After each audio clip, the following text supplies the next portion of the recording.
जय हिंद दोस्तों।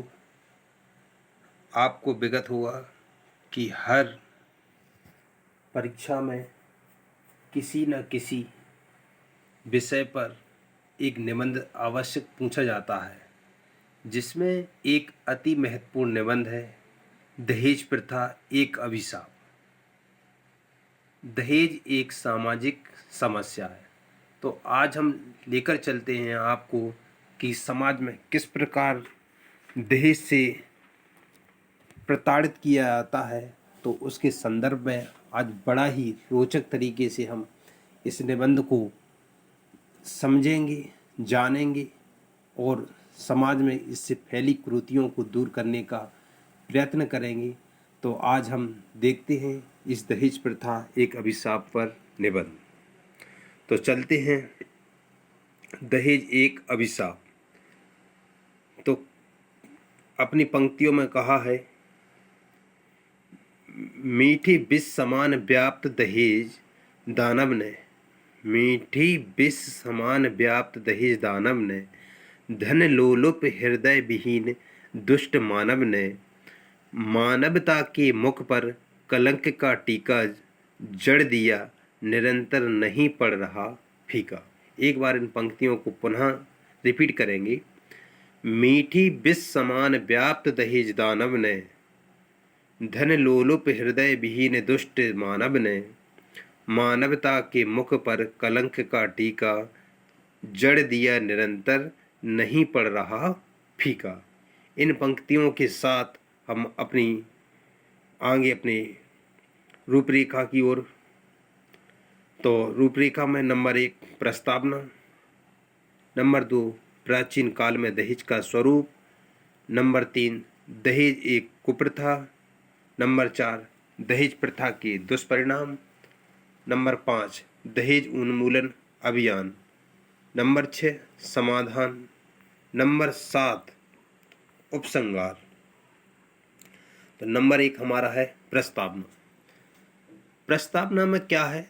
दहेज प्रथा भारतीय समाज का एक अभिशाप है। यह एक संक्रामक रोग की तरह समाज को नष्ट कर रहा है। इस दहेज रूपी राक्षस ने न जाने कितने ललनाओं की बलि ले ली है। प्रतिदिन समाचार पत्रों में पढ़ने को मिलता है कि मनोनुकूल दहेज न मिलने पर किस तरह नववधू को प्रपीड़ित कर हत्या कर दी जाती है। इसे सुनने या पढ़ने वालों के दिल दहल जाते हैं। जितना इस रोग को समाप्त करने की सरकारी एवं सामाजिक प्रयत्न किए जा रहे हैं, उतना ही है अधिक बढ़ता जा रहा है। नंबर 2 प्राचीन काल में दहेज का स्वरूप। यह दहेज प्रथा अति प्राचीन काल से भारतीय समाज में चली आ रही है। गोस्वामी तुलसीदास ने भी रामचरितमानस में दहेज का वर्णन किया है। क्या कहा वर्णन में? दासी दास तुरंग रथ नाना, दासी दास तुरंग रथ नाना, हेम बसन मणि वस्तु विधाना, अन्न कनक भाजन भरयाना, दाइज दीन न जाई बखाना, दाइज दीन न जाई बखाना। पुनः रिवाइज करेंगे इन पंक्तियों को।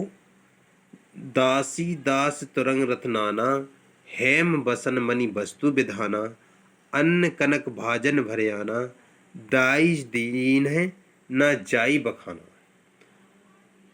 परंतु उस समय यह प्रथा अभिशाप के रूप में नहीं थी। माता पिता इसने बस कन्या के विवाह के अवसर पर उसको अपनी सामर्थ्य के अनुसार धन, वस्त्र, आभूषण आदि दे देते। यह दहेज वह किसी व्यवस्था एवं दबाव में नहीं, बल्कि अपने अंतर सुख के लिए स्वेच्छा से दे देते थे। नंबर 3 दहेज एक कुप्रथा। दहेज किस प्रकार एक कुप्रथा बनी हुई है? आज दहेज पर काबू सॉरी मिस्टेक है, आज दहेज पर प्राचीन स्वरूप नहीं रहा है। अब तो विवाह एक व्यापार बन गया है, बल्कि नीलामी होती है। जिस कन्या का पिता जितनी अधिक से अधिक कीमत लगा देता है, वही उसे प्राप्त कर पाता है। दहेज को यदि बरमूल कहा जाए तो अधिक उचित होगा। सामान्यतः यही देखा जाता है कि जो व्यक्ति पुत्री के विवाह के समय दहेज का विरोध करते हैं, वही पुत्र की शादी के समय दहेज की मांग करते हैं। दहेज एक सामाजिक कुप्रथा है जिसे मानने को संपूर्ण समाज किसी न किसी कारण से बाध्य है। दहेज लेकर लोग समाज में अपनी प्रतिष्ठा को बनाए रखने के लिए एक दूसरे को देखकर दहेज देने के लिए बाध्य हो जाते हैं। कुछ लोग दहेज केवल इसीलिए स्वीकार करते हैं क्योंकि उन्हें अपनी पुत्रियों के लिए दहेज देना है। नंबर 4, दहेज प्रथा की दुष्परिणाम। दहेज प्रथा के क्या दुष्परिणाम हैं? दहेज प्रथा में दोष ही दोष है। इसका सबसे बड़ा दुष्परिणाम हत्या और आत्महत्या के रूप में दिखाई पड़ता है। यदि धनाभाव के कारण माँ बाप शादी नहीं कर पाते हैं तो कन्या को तरह तरह के आरोपों का सामना करना पड़ता है, जिससे क्षुब्ध होकर आत्महत्या कर लेती है। कभी बहू को कम दहेज लाने पर आत्महत्या करनी पड़ती है। इस कुप्रथा के कारण कभी कभी बेमेल विवाह भी हो जाते हैं। मजबूरी के मारे गरीब माँ बाप को अपनी किशोरी का विवाह एक अधेड़ बूढ़े के साथ कर देना पड़ता है, जिससे वह दहेज से बच सके। नंबर 5, दहेज उन्मूलन अभियान। कानूनी तौर पर दहेज लेना अपराध है, किंतु जनता का सक्रिय सहयोग नाम मनीष नहीं, ये मिस्टेक है प्रिंट वो टाइपिंग में, सहयोग न मिलने से यह कानून प्रभावी नहीं हो पा रहा है। सन 1961 के दहेज विरोधी अधिनियम ने दहेज लेना और देना दंडनीय अपराध घोषित किया था। फिर भी यह कुप्रथा समाज में व्याप्त है। लोग अब खुलेआम दहेज न लेकर छिपे तौर पर लेते हैं। समाधान। नंबर 6 क्या है? समाधान। इसका किस प्रकार से समाधान किया जा सकता है? कानून के द्वारा दहेज प्रथा को बंद नहीं किया जा सकता। क्या कहा? कानून के द्वारा दहेज प्रथा को बंद नहीं किया जा सकता। इसके लिए समाज को ही आगे आना पड़ेगा। सामाजिक नियम बनाकर उनको पालन करने के लिए बाध्य करना पड़ेगा। बैंड बाजा, आतिशबाजी, दावत आदि के खर्च को कम करने पर भी दहेज में कमी हो सकेगी।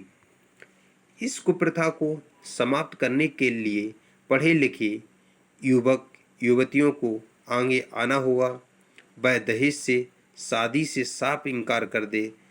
ऐसा क्रांतिकारी परिवर्तन जब आएगा तभी इस कुप्रथा का अंत संभव है। इस कुप्रथा के उन्मूलन का एक उपाय सामूहिक विवाह भी है। इससे समय एवं धन दोनों का अपव्यय बच सकता है। आज आवश्यकता इस बात की है कि हम दृढ़तापूर्वक यह संकल्प लें कि ना तो हम दहेज लेंगे और ना ही देंगे। इसके अतिरिक्त अंतर्जातीय विवाह शिक्षित एवं जागरूक वर वधू द्वारा स्वयं जीवन साथी का चुनाव, स्वस्थ जनमत निर्माण, युवतियों का स्वावलंबन आदि भी इस कुप्रथा की उन्मूलन में सहायक हो सकते हैं। नंबर 7, उपसंहार। दहेज के विरोध में प्रचार को और अधिक बढ़ाना चाहिए। इसके लिए समाज सुधार को शिक्षा शास्त्रियों कवियों, उपन्यासकारों, पत्रकारों, लेखकों तथा चलचित्र निर्माता एवं सरकार को दहेज प्रथा के विरोध में प्रचार करना चाहिए। संपूर्ण राष्ट्र की जनमत को दहेज प्रथा के विरुद्ध बनाने का प्रयास करना चाहिए। दहेज उन्मूलन के लिए यह परम आवश्यक है कि हम जर्जर तथा सड़ी गली मान्यताओं का बहिष्कार करें, कन्याओं को आत्मनिर्भर बनाएं, स्वार्थी तथा धन के पीछे उन्मुक्त बने लोगों का तिरस्कार करें। यद्यपि दहेज लेने वालों ने अपना चोला बदल लिया, वे अप्रत्यक्ष रूप से दहेज ले रहे हैं, इसे समाप्त करना होगा। तभी करुण क्रंदन के स्थान पर होगा तभी करुण क्रंदन के स्थान पर दिखाई देगी ललनाओं की मुस्कुराहट तथा अभिभावकों का खिला हुआ चेहरा। इस प्रकार ये लगभग 500 शब्दों में आपका दहेज प्रथा के विषय पर एक निबंध दिया गया है।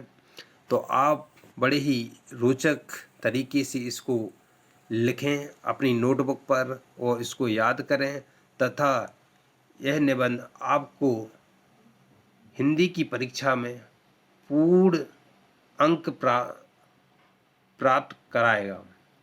तो अगर आपसे विशेष गुजारिश है कि आपने आपके चैनल टीचिंग टीचर को सब्सक्राइब एवं लाइक नहीं किया हो तो ज़्यादा से ज़्यादा सब्सक्राइब करें और अपने मित्र दोस्त साथियों को बताएं कि टीचिंग टीचर चैनल को सब्सक्राइब करें और अपनी शिक्षा से संबंधित जानकारी के लिए तथा इस पर और कोई आपको विशेष विषय पर नोट्स के लिए आवश्यकता हो तो आप कमेंट बॉक्स में कमेंट करें। जय हिंद, जय भारत।